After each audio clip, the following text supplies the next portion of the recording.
आज अपन भूगोल में आगे पढ़ेंगे मानव निर्मित संसाधनों के बारे में। कभी कभी प्राकृतिक पदार्थ तब संसाधन बन जाते हैं जब उनका मूल रूप बदल जाता है। लौह अयस्क उस समय तक संसाधन नहीं था जब तक लोगों ने उसे लोहा बनाना नहीं सीखा था। मतलब लोहा कहाँ से मिलता है? हमें प्रकृति से मिलता है, खानों से मिलता है।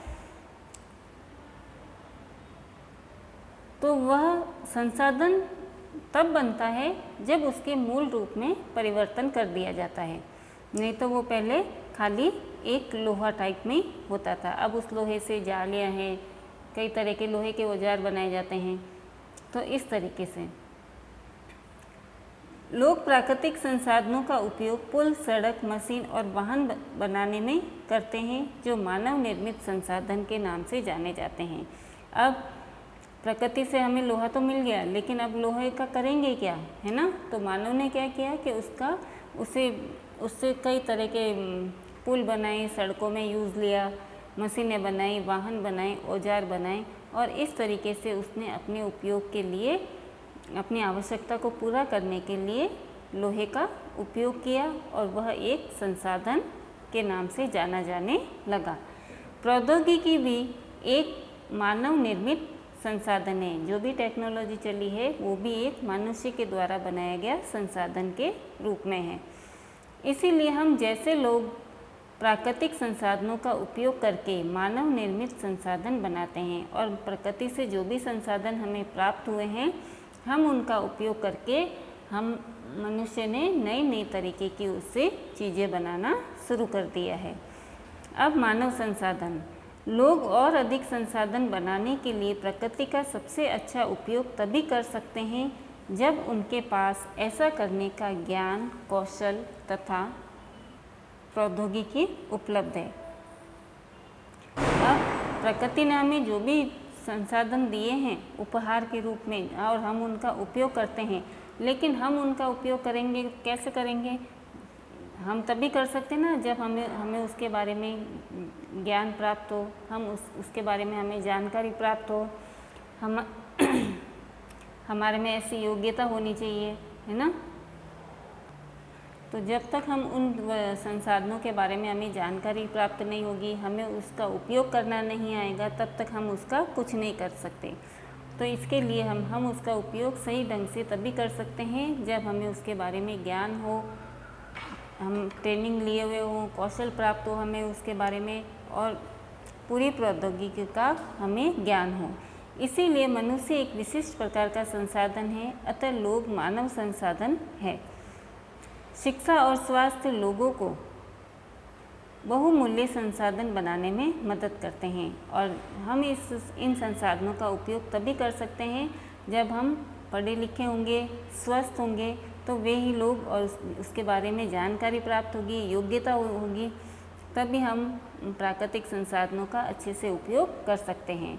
आर्थिक संसाधनों के निर्माण में समर्थ होने के लिए लोगों के कौशल में सुधार करना मानव संसाधन विकास कहलाता है, और प्राकृतिक संसाधनों का सही ढंग से उपयोग करने के लिए, उनका निर्माण करने के लिए लोगों में कौशल होना बहुत ही ज़रूरी है, तभी हमारे मानव संसाधनों का विकास हो सकता है। अब है संसाधनों का संरक्षण। संसाधनों का संरक्षण करना क्यों आवश्यक है? तो मोना ने एक बुरा सपना देखा। उसने देखा कि पृथ्वी पर सारा जल सूख गया और सारे पेड़ कट गए हैं। वहाँ पर न तो छाया ही थी और न ही कुछ खाने पीने के लिए। लोग परेशान हो रहे थे और चारों तरफ भोजन और छाया की तलाश में निराश घूम रहे थे।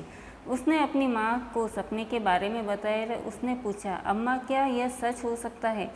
तो माँ ने कहा, हाँ, यदि हम नवीकरणीय संसाधनों के प्रति सतर्क नहीं रहते हैं तो वे बहुत ही दुर्लभ हो जाते हैं और अनवीकरणीय संसाधन निश्चित ही समाप्त हो जाते हैं। मतलब जिन संसाधनों का हम उपयोग कर सकते हैं और वो वापस बन जाती है, तो उनका अगर हम सही ढंग से उपयोग नहीं करेंगे तो उनको बनने में वापस हजारों साल लगते हैं। तो ऐसी स्थिति में हमें जो भी जैसे पानी है, बिजली है, इनका उपयोग सही ढंग से और सही तरीके से करना चाहिए। अगर हम इनका नहीं करेंगे तो एक दिन ऐसा आएगा कि इनको बनने में वापस समय लगता है और उपयोग हम जल्दी जल्दी कर लेते हैं। तो हमें इनका संरक्षण बहुत ही सोच समझकर सावधानी से करना चाहिए।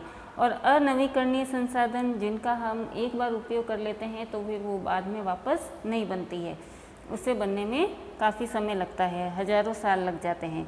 तो हमें इन अनवीकरणीय जैसे पेट्रोल है, गैस है, इन सब चीज़ों का भी सही ढंग से इनका उपयोग करना चाहिए।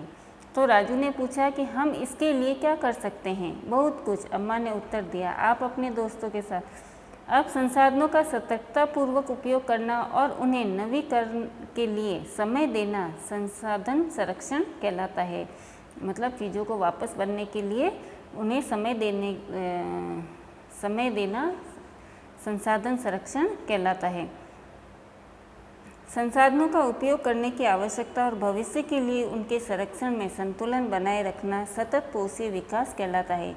मतलब हम जिन संसाधनों का उपयोग कर रहे हैं तो उन्हें हमें अपनी आवश्यकता के अनुसार करना चाहिए और सही ढंग से करना चाहिए, और भविष्य के लिए भी हमें उन्हें सुरक्षित रखने के लिए कि भाई भविष्य में भी हमारे ये काम आने वाली चीज़ है, तो अभी से हम इसका उपयोग सही ढंग से करेंगे तो आगे भी हमारे लिए ये मुश्किलें नहीं आएगी।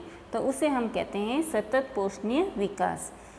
अब संसाधनों के संरक्षण के अनेक तरीके हैं। प्रत्येक व्यक्ति उपयोग को कम करके वस्तुओं के पुनर्चक्रण और पुनः उपयोग द्वारा योगदान दे सकता है। वस्तुओं का सही ढंग से उपयोग करना चाहिए, कम से कम उपयोग करना चाहिए।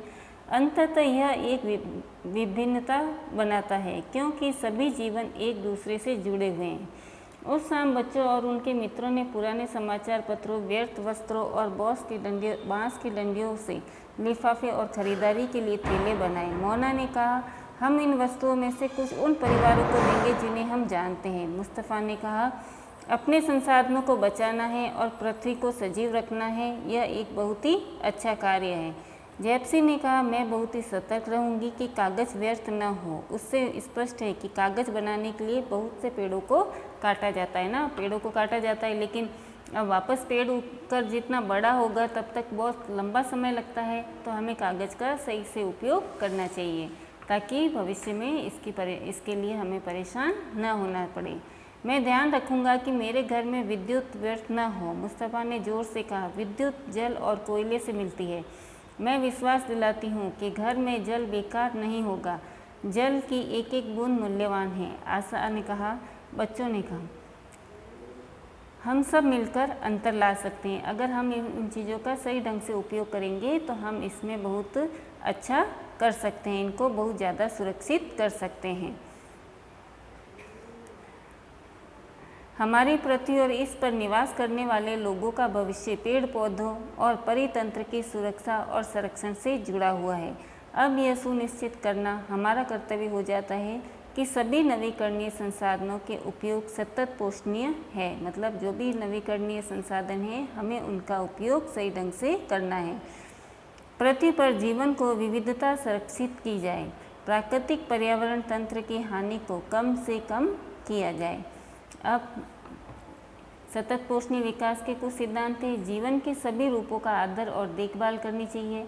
मानव जीवन की गुणवत्ता को बढ़ाना, पृथ्वी की जीवन शक्ति और विविधता का संरक्षण करना, प्राकृतिक संसाधनों के ह्रास को कम से कम करना, पर्यावरण के प्रति व्यक्तिगत व्यवहार और अभ्यास में परिवर्तन, समुदायों को अपने पर्यावरण की देखभाल करने योग्य बनाना। तो हम ये सारे प्रयास करके इन संसाधनों का संरक्षण कर सकते हैं। ये चैप्टर पूरा हो गया है। कल हम इसके प्रश्न उत्तर करेंगे। धन्यवाद।